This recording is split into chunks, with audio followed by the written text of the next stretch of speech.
Shalom. యోహాను రాసిన మొదటి పత్రిక 2వ అధ్యాయము 17వ వచనము. 1 John chapter 2 verse 17. లోకమును దాని ఆశయు గతించిపోవుచున్నవి, కానీ దేవుని చిత్తమును జరిగించువాడు నిరంతరమును నిలుచును. The world and its desires pass away, but whoever does the will of God lives forever. మనం నివసిస్తున్న ఈ లోకము అశాశ్వతమైనది.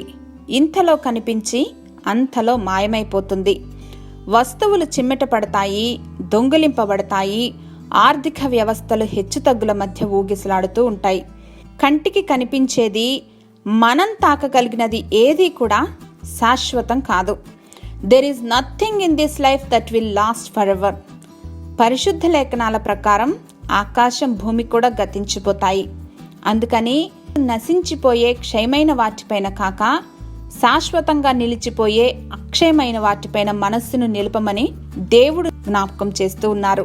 కానీ మన చుట్టూ ఉన్న ప్రపంచంలో ఎక్కడ విన్నా కూడా, ఎవరిని చూసినా టెంపరరీ థింగ్స్ పైనే ఫోకస్డ్గా ఉంటారు.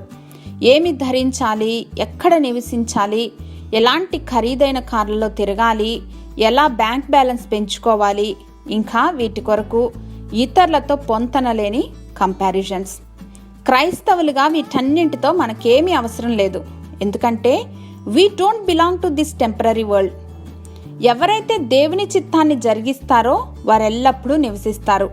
What a wonderful assurance we have in Christ. Hallelujah.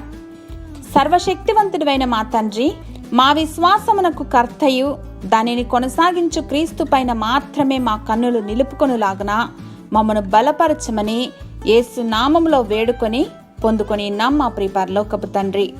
Amen.